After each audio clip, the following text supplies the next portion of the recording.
Khamzat, my son, first of all, respect. You train like a warrior possessed.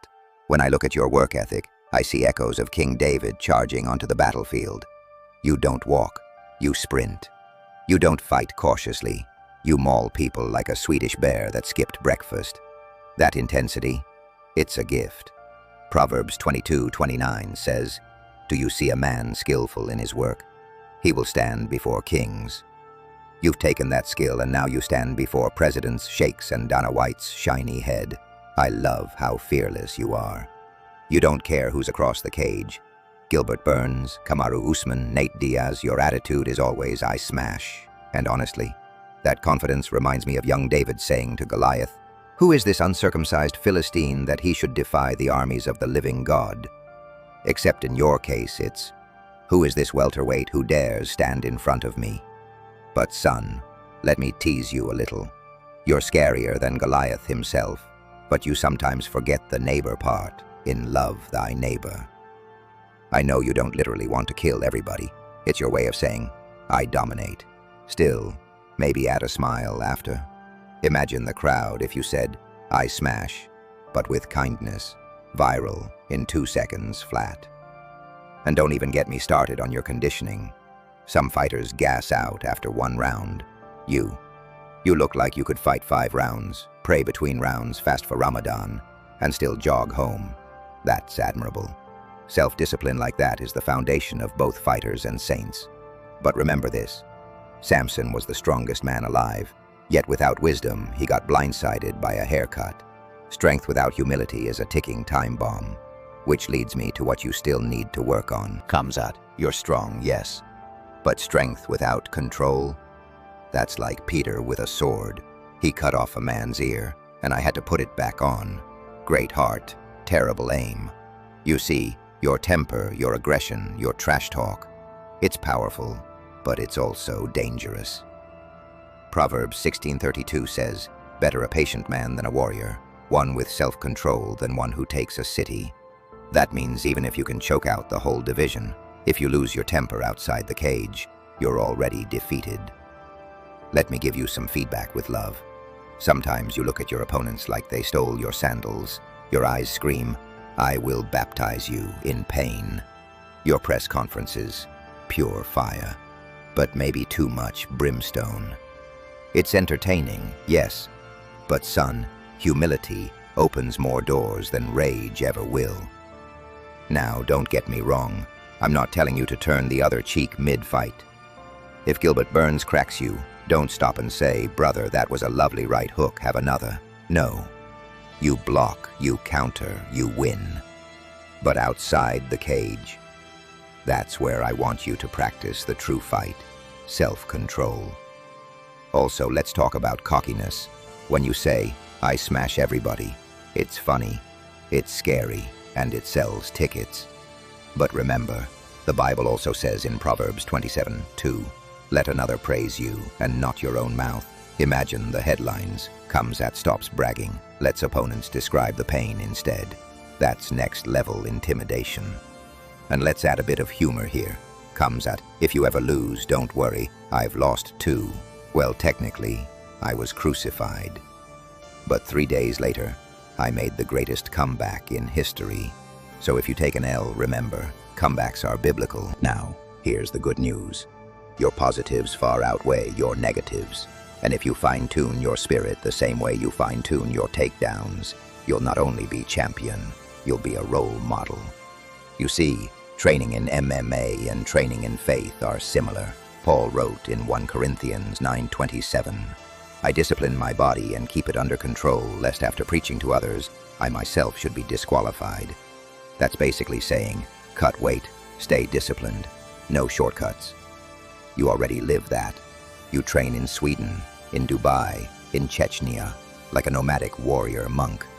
You fast during Ramadan, yet still fight like a lion. That's incredible. Discipline like that is why you terrify opponents. But let me add something. Discipline of the spirit. Yes, sharpen your jab, but sharpen your humility too. Yes, wrestle men to the ground, but also wrestle your ego to submission. And here's the secret. When you balance strength with humility, people love you not just as a fighter, but as a man. They'll say, he's terrifying in the cage, but outside, he's a gentleman. That's legacy. Also, allow me one joke. I fasted 40 days in the desert. You fast to make weight. The difference? I didn't complain about cutting carbs. So next time you're grumpy during weight cut, remember, if I can do it, so can you. Khamzat, let's talk about discipline. Because honestly, you've got it in spades. You wake up before dawn, you train like a Spartan, and your sparring partners probably file workers' comp after every session. But here's the thing. Discipline isn't just about breaking people in the gym. It's about breaking your own bad habits. Think about it. Fight camp is like Lent. You cut out everything, sugar, distractions, sometimes even happiness. You're basically a monk, except instead of chanting prayers, you're chanting, I smash, brother. Now, let's compare it. Your coach is in the corner, yelling, hands up, circle left, breathe. My disciples in the corner, yelling, Lord, should we call down fire from heaven? Both corners mean well. Both sometimes miss the point. But here's the secret. The fighter who listens not just hears, always wins. Proverbs 19:20 says, listen to advice and accept discipline, and at the end, you will be counted among the wise. And son, I've seen your diet discipline too. That's next level. But let me tease you, water loading, salt cutting, spitting into a cup. Even I didn't turn water into Pedialyte. Still, every ounce of discipline sharpens not just your body, but your spirit. Remember, chaos comes for everyone. Injuries, media pressure, last-minute opponent changes. Discipline is your shield. Without it, even Goliath falls. With it, even David wins. So keep that structure strong. Be the man who can thrive in order, but laugh when chaos knocks. Because that's how champions are crowned. Now, Khamzat, let's talk about fame.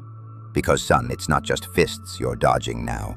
It's cameras, reporters, and Instagram comments from people who couldn't last 30 seconds in your warm-up. You've got millions of followers, fans screaming your name. You walk into a press conference and it feels like the Colosseum in Rome, except instead of emperors, it's Dana White deciding thumbs up or thumbs down. Here's my advice. Fame is like fire. In the right place, it cooks your food. In the wrong place, it burns your house down. And ego is the gasoline. Proverbs 11 verse 2 says, when pride comes, then comes disgrace, but with humility comes wisdom. Translation, brag too much, trip once, and Twitter will roast you harder than Judas at a loyalty seminar.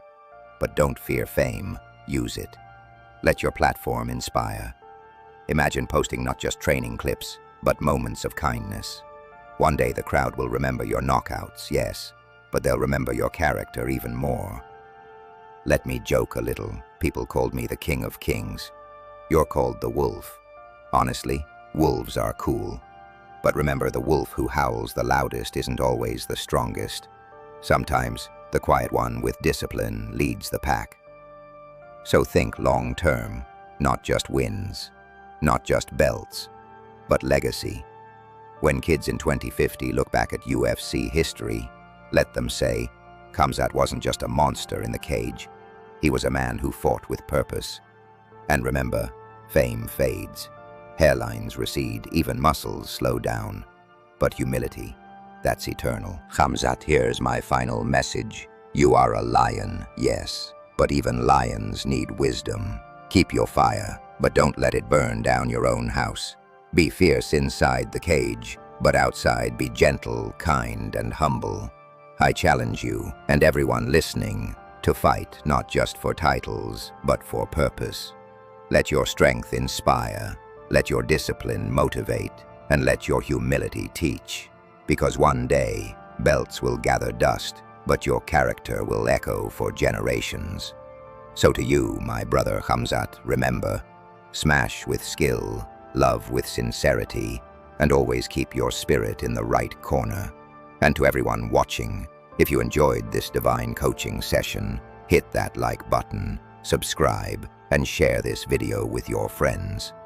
Because even UFC fighters need gospel truth with a side of humor.